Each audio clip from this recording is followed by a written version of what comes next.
Attention avec Salim Moisi dans le couloir droit. Alessandro dans la surface de réparation qui va être dévié tant bien que mal. La première frappe de la partie qui va passer au-dessus. Frappe de Hamadi Ayari. Quand j'ai dit ça, il y en a eu un dans la foule. Est-ce que ça a apporté bonheur à Lyon-Duchère? La frappe à distance et l'arrêt de Michael Salamone.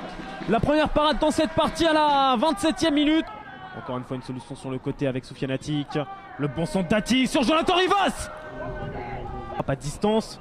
J'ai de quoi vous satisfaire Thomas Opic. Pour le moment en Roséan et la touchant dans l'interligne, c'est très bien joué avec la position de Mahdi Talal. La touchant du pied droit qui se présente dans la surface. Talal sur la tête de la barre, Zukanovic qui ne pourra pas cadrer cette reprise en bout de course. Première occasion pour l'entente à la 39e minute.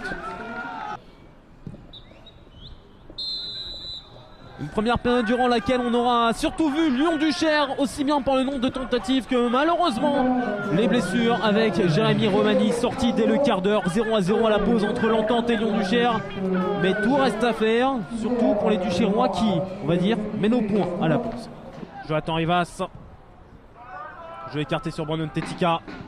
Avec le centre de Tetika vers Julienne. La tête qui passera juste au-dessus du but de Michael Salamone pour entamer cette seconde période. Option rentrante pour Soufiane Atik avec ce mini-mur. J'ai jamais trop compris l'intérêt du mini-mur à cette distance-là. Ça fait 2 joueurs en moins dans la surface et ça se voit puisque ce ballon va revenir dans le pied de Jonathan Rivas. 2 joueurs complètement absents de la surface de réparation. Ça, c'est un vrai cadeau pour Jonathan Rivas. La parade de Salamone dans un premier temps était belle, mais l'intelligence de Rivas fait la différence. 1-0 pour Lyon-Duchère à la 52e minute. Ayari, Atik, serré par Capo Silva. Djibi Banor en tour de contrôle avec Jonathan Rivas. C'est bien joué là encore avec Ayari. Ayari toujours. Ayari dans la surface de réparation. Il va tout seul. Le soutien de Cédric Tuta. Première frappe contrée. Position illicite par contre derrière pour Hamadi Ayari. Que leur salut viendra. Ouais, il est pas hors jeu par contre là-bas. Faut des drames. Mais il est pas hors jeu face à Aubois. Quel arrêt de Maxime Aubois. Extraordinaire. L'ancien Lavallois. Et bien gêné pourtant par une douleur à la cuisse. Il va nous sortir cet arrêt incroyable à la 80e minute. Le second ballon quand même avec ce centre renvoyé plein axe par Moisini. Il sera un petit peu juste à Simondia. La frappe quand même. Et encore l'arrêt de Maxime Aubois. 2 arrêts de grande classe en 30 secondes de la part d'Aubois. Et c'est Doremus qui va se frotter à lui dans la foulée. En tout cas, cette suite d'action du côté de l'entente. Attention. Ouais, attention à l'espace avec le très bon travail de Dirasouba. La remise de la tête dans la profondeur avec Soufiane Atik qui peut se présenter dans la surface de réparation. Atik pour le 2-0.